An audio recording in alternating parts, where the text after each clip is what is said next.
still trying to make heads and tails of how students are learning right now as we speak in the era of COVID-19. Joining me now via Skype is Mrs. Beatrice Maina. She's a teacher by profession. Mrs. Beatrice, thank you so much for making time for us. How are you making sure your students are learning right now? Okay. Thanks, Pep. All right. So my students are learning right now because we have engaged them on Google Classroom, on on Zoom. All right. So Google Classroom is an online platform that we have been using at school. I mean, like, it has been a norm for us. We have been sending homework even previous, and the children are familiar with using Google Classroom. So what I've been doing, I mean, we just sat down actually as a team, and we set out the work that the children are supposed to do. And see, the window period was like 3 weeks before closing school. Like today, technically, is supposed to be close of school. So what we did is to ensure that the children have assignments and work to keep them engaged until this, until the last week of term. So it's been sending homework over Google Classroom. We've also been using Education City.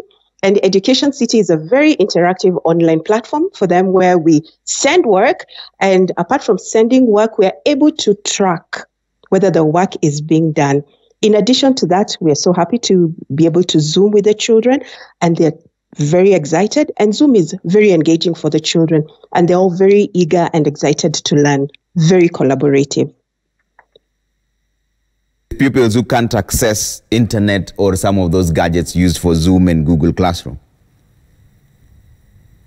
No. Cannot be able to access, all right? What we did is that we're able to put together homework packs, all right? And the homework packs were sent home where the children will be working, on the homework packs, different subjects, math, English, science, the history, geography, where children are engaged. So what happens is that this homework pack, because the school, the children actually sit down, they do the work, and then we'll get to see how to assess the work. But mainly right now, what I'm really, really proud about is most of the children, are able to access, email. They're able to access their email, and they are able to be on Google Classroom and on Zoom. And if they're not able to be on Zoom, remember, Zoom is able to record. It records what you're teaching. So you send that to them on email, and they're able to listen. And what I like about it is they're able to pause. If there's something that goes on, if there's a concept that you're teaching and maybe the child is not, they can easily pause, rewind, so that they can understand. And in addition to that, our phones are open. Yeah, as teachers, our phones are open. The children are calling us. The children are WhatsApping us. What they're not sure about, we're able to collaborate and engage and try to create that kind of learning environment that is supportive for the children. And I'm also very thankful for the parents, because you see, at this point in time, the parents are the most valuable players in this game, Yes. Walk me through the structure now. So is there, if it's time for maths, for example, does the parent ensure that the child is seated at a particular time, gets a break at a particular time, or do you just send mass homework for them to work on? How does it work? How does a typical day look like? Right. Okay. Now, what you're asking is whether we have set a timetable, all right? So there is a timetable that is set, and the children are aware of the work that they're supposed to do on a daily basis. Say, for example, today is Friday.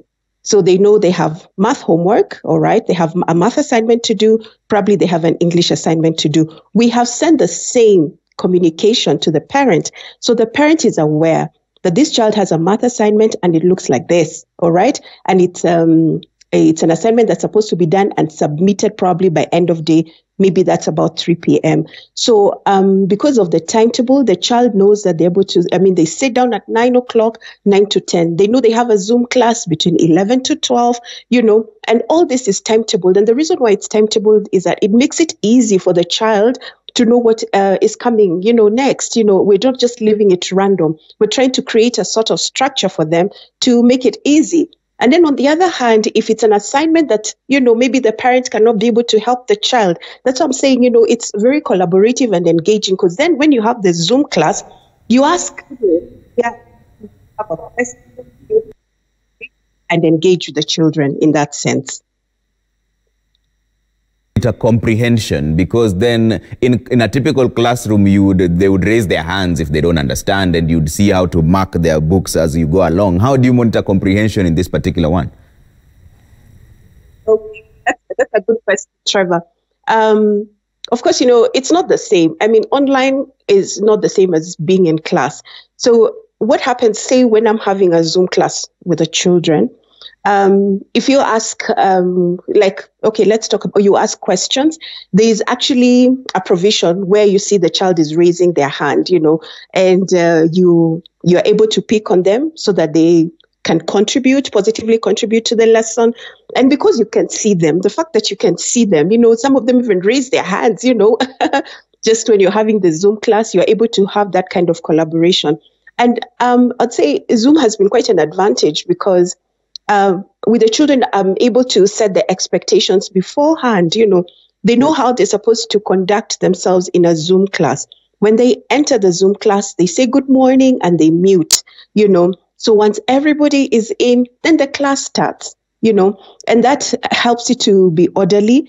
When they come in, if they know they're not supposed to have hoodies on, because, you need to see them properly and clearly, So for me, it's been positive, and I feel we have been able to interact very well with the children, even being able to manage behavior.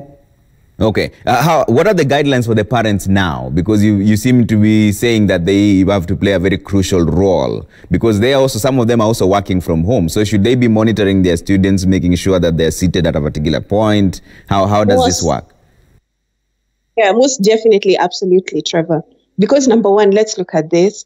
The children have access to the internet. They are online, Yes, that they have a Zoom class and all that. But if the parent is monitoring what the children are doing, number one, they're able to see the progress of the child. Number two, they're able to even monitor what the child is doing online. We know at this time, with all the things that are happening, there's, the child might find solace in the internet and just playing games and we know, some of this are not constructive games and all that. But when the parent is on toes, they're on point, so to speak, and they're able to track what the child is doing. It's even easy to have a conversation when you sit down to ask the parent, how the child is doing their work. At this point, the parent is able to let you know what struggles they're having, and whether they feel the child needs more work. And, you're able to have that positive engagement because they are there and they're on point. And you see, at the end of the day, the parents are the ones who are creating this environment. They have to create that enabling environment where the child is able to sit down and do their work, do their assignments, create that structured environment, which is so important for children, especially at this time. Monitor exams, Mrs. Maina, because then if you're using a gadget to interact with the teacher, I could easily just Google the answer really fast on that same gadget. How do you monitor exams? Well, monitoring exams, all right. We are all used to, just doing exams, where the teacher is there, you're invigilating the exam, and all that. At this point in time, unless you're using Google Classroom, it's still, in my opinion, it will still be very difficult to say that you're monitoring exams at this point, because unless the parent is on board, all right, and say you have set the assignment, which is like an exam perhaps on Google Doc, okay, on Google Classroom, okay, if the parent cooperates, it would be very easy, to be able to help the children, maybe be able to even manage these exams at home. However, that is something that I would say, us as education, as practitioners, need to sit down and, just look at it, from a critical perspective to avoid cheating, and all that. And, so that the results that even come out of these exams are, objective results. Look at the situation. A child who's doing an exam at home, say unsupervised, would not give you the same result as when they're in school, seated in an exam room, So at that point, there are those who have decided to halt exams at this point in time, so that they can, maybe they can be done at a later date. Right now, we're just interested in engaging the children and keeping their minds positively engaged, so to speak, so that they're not bored at home. Yeah. All right. Thank you so much for that engaging session, Mrs. Beatrice Maina. She's a teacher as well, taking care of students who she says that they're still continuing as the best they can through Google Classroom and Zoom as well, just to ensure that the students get what they need. Now,